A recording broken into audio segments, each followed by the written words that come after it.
हाथ में कैसे होगी? केवल भाषण से तो होगी नहीं, उसके लिए तो काम करना होगा।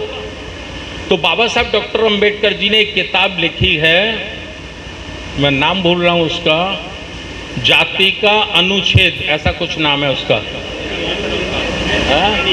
एलिएशन ऑफ कास्ट। उसको आप पढ़िए, मैंने पढ़ी है वो किताब। बाबा साहब उस किताब के माध्यम से बताते हैं कि दुनिया में जितनी राजनीतिक क्रांति आई है, चाहे वो इटली हो, फ्रांस हो, चाइना हो, लंदन हो, जितनी भी राजनीतिक क्रांति आई है, राजनीतिक क्रांति से पहले वहां धार्मिक क्रांति आई है। धार्मिक क्रांति आई है, धार्मिक क्रांति के बाद ही लोग राज सत्ता में काबिज हुए हैं, ये इतिहास है। कुछ साथी हमको उदाहरण देते कि साहब जब अशोक सम्राट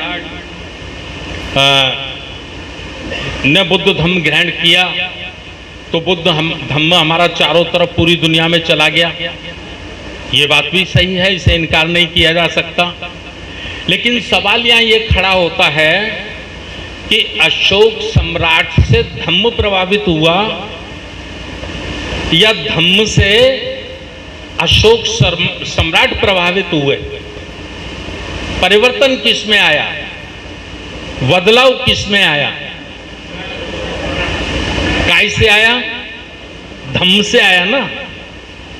जिसको लोग चंडाल कहते थे, जिसको लोग अपने भाइयों का हत्यारा कहते थे, जिसकी शकल से लोग नफरत करते थे, उसी व्यक्ति ने जब धम्म की शरण ले ली, धम्म को स्वीकार कर लिया, तो उनको धम्म प्रिय अशोक कहकर पुकारा गया। तो धम्म बड़ी चीज है, उसके बाद राजसत्ता हमारे हाथों में आती है। तो इसके लिए हमें इस संस्कृति का प्रचार राजनीतिक पहुंचने से पहले, राजसत्ता तक पहुंचने से पहले हमको अपनी पुरानी प्राचीन काल की संस्कृति को पुनर्जीवित करना होगा, उसको स्थापित करना होगा भारत में। सत्ता कमी में आपको बता दूं,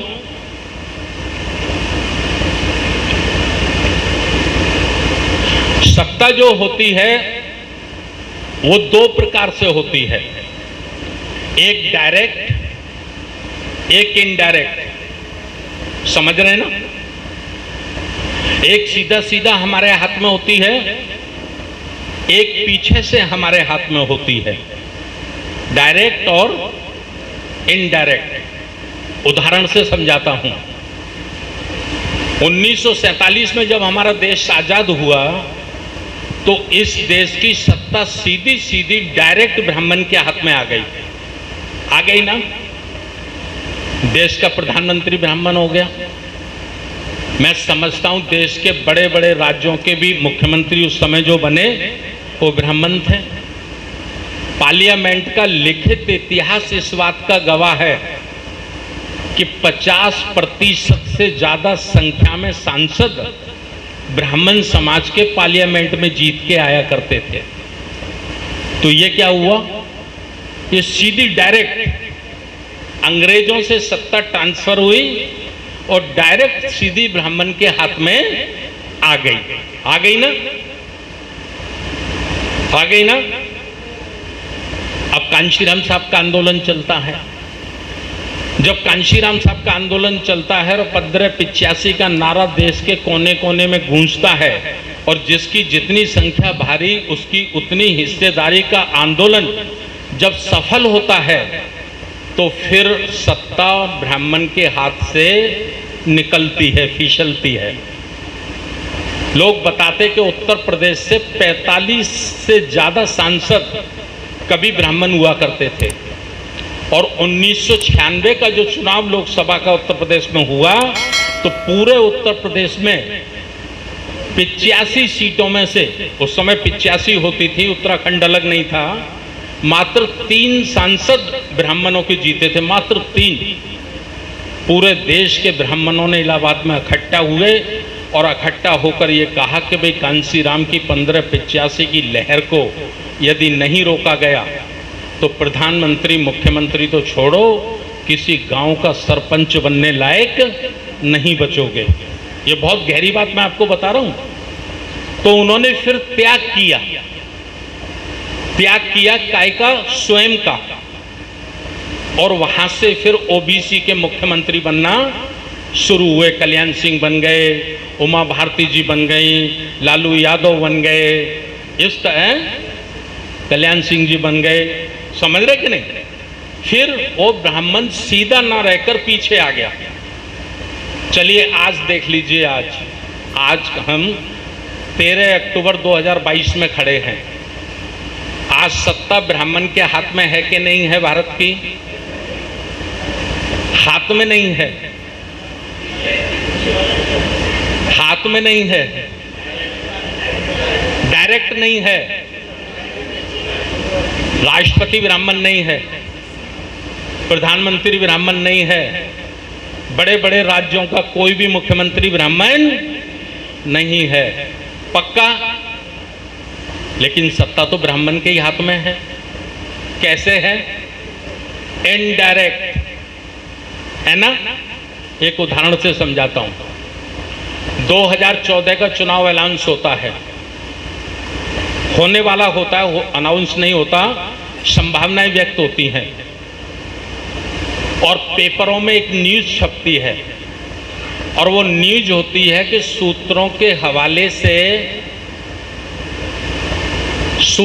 हवाले से ये खबर आई है कि भारतीय जनता पार्टी अपना प्रधानमंत्री का कैंडिडेट बदलकर लाल कृष्ण आडवाणी को हटाकर नरेंद्र मोदी को भी घोषित कर सकती है। ऐसी न्यूज सारे मीडिया में आती है। 2013 में अखबार देख लीजिए, टीवी चैनल उस समय के देख लीजिए आप लोग उठा के, आती है ना। लाल कृष्ण आडवाणी जी को पूछा जाता है कि साहब ये खबर छपी है, तो लाल कृष्ण आडवाणी जी बहुत गुस्से में होते हैं। जो मीडिया की बात है वो बता रहा हूं मैं, अंदर की मुझे नहीं मालूम, मुझे याद है, आपको याद नहीं है, इतनी सी बात है बस। लाल कृष्ण आडवाणी कहते हैं कि नहीं, नरेंद्र मोदी मेरा चेला है, मैंने उसको उंगली पकड़ के चलना सिखाया है। 2002 में गोधरा कांड में फंस गया था, मैंने ही उसको बचाया था, जीवन दान दिया था, वो मेरे सामने कैसे खड़ा हो सकता है। तनातुनी होती है तमाम। लाल कृष्ण आडवाणी जी को नागपुर बुला लिया जाता है और जब वो नागपुर जाते हैं तो गेट पर, नागपुर पे जो आरएसएस का हेडक्वार्टर है, वह तमाम मीडिया होता है। तो मीडिया के लोग पूछते हैं, आडवाणी साहब प्रधानमंत्री का कैंडिडेट कौन होगा बीजेपी से? तो वो कहते मैं हूं ना, और कौन होगा? आप फालतू की न्यूज बनाते हो, फालतू का न्यूज चलाते हो। अंदर चले जाते हैं, 1 घंटे बाद वापस आते हैं। सर ऐसे होता है नीचे, मीडिया के लोग पकड़ते, माइक रखते, Advani ji prime minister candidate BJP, क्या कहते हैं आडवाणी जी? नरेंद्र मोदी। नरेंद्र मोदी के नेतृत्व में चुनाव लड़ा जाएगा, यही कहते हैं ना। कौन ताकत रखता है इसको बदलने की? मोहन भागवत ने बुलाया अंदर, समझाया लाल कृष्ण आडवाणी को कि आप सीनियर हैं, हम मानते हैं, आपने बहुत मेहनत की है, बीजेपी को आपने खड़ा किया है पूरा जीवन लगा के, ये भी हम मानते हैं, लेकिन आज के माहौल में जो हमको कैंडिडेट चाहिए वो नरेंद्र मोदी है। आडवाणी जी ने पूछा नरेंद्र मोदी क्यों? तो मोहन भागवत जी ने कहा कि जितनी सफाई से, जितना अच्छा नरेंद्र मोदी झूठ बोल सकता है उतना आप नहीं बोल सकते हैं, इसलिए अपना बुढ़ापा खराब मत करिए सम्मान के साथ जाइए। गलत कह रहा हूं मैं? अच्छा, आरएसएस के किसी व्यक्ति से आप बात करो, किसी से भी, नॉट ए सिंगल वर्कर से बात करना, आप कार्यकर्ता से बात करना, वो भी कहेगा राजनीति से हमारा कोई लेना देना नहीं है, राजनीति से हमारा कोई मतलब नहीं, हम तो हिंदुओं के लिए काम करते हैं, हिंदू धर्म के लिए काम करते हैं और राष्ट्र के लिए काम करते हैं, देश के लिए काम करते हैं। यही कहता है ना, क्या कहता है? राजनीति से हमारा कोई मतलब नहीं। अच्छा, सच्चाई क्या है? वाकई उसका राजनीति से कोई मतलब नहीं है या उससे बड़ा कोई राजनीतिक नहीं है? मैं समझता हूं उससे बड़ा कोई राजनीतिक नहीं है।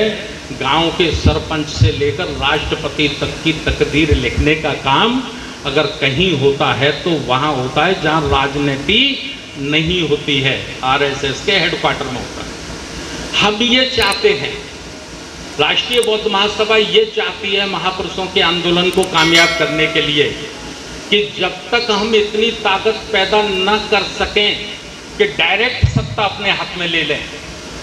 अच्छी बात है, हम इतनी ताकत पैदा करें, एक बार की तो उत्तर प्रदेश में ली सत्ता हाथ में, डायरेक्ट 5 साल चलाई, अपनी ताकत पे ही ली। अच्छी बात है कि हम अपनी ताकत पे देश और राज्यों की सत्ताएं ले लें, लेकिन जब तक हम अपनी ताकत पे लेने लायक नहीं बनते हैं तब तक कम से कम हम इतनी ताकत तो पैदा करें कि सत्ता हमारे हाथ में ना हो, कोई बात नहीं, लेकिन हमारी मर्जी के भी ना हो, हमारी मर्जी के बगैर भी सत्ता ना हो, इतनी ताकत भी कम से कम हमको पैदा करनी ही चाहिए। और ये तभी पैदा हो सकती है जब हम त्याग करेंगे। आरएसएस ने ये ताकत जब पैदा की है जब पिछले 95 वर्षों से उनके लाखों लोग सैक्रिफाइस किए हुए हैं, त्याग किए हुए हैं, तप किए हैं, तपस्या किए हैं, रातों दिन उसमें लगे हैं, तब वो इतनी शक्ति का निर्माण कर पाए हैं। गलत बोल रहा हूं मैं? तो ये हमको करना होगा। तो इस तरह से राष्ट्रीय बौद्ध महासभा एक ऐसा माहौल पूरे भारत में पैदा करना चाहती है। चौथा है सामाजिक एकता को मजबूत बनाना है। ये सामाजिक एकता कौन? अकेले चमार और महार आंदोलन नहीं चला पाएंगे, लकीर तो पीट सकते हैं, खींचातान तो कर सकते हैं, लेकिन अकेले कामयाब नहीं हो सकते। जब तक हम 6000 जातियों में टुकड़े हुए एक माता पिता की सारी संतानों को इकट्ठा नहीं करते। शेड्यूल कास्ट में जो चमार महार को छोड़ के दूसरी जातियां हैं उनको तैयार करना होगा, ओबीसी को तैयार करना होगा, एसटी को तैयार करना होगा। बिना उनके तैयार किए हम कभी भी कामयाब आंदोलन नहीं चला सकते। उत्तर प्रदेश का उदाहरण मैं आपके सामने पेश कर रहा हूं।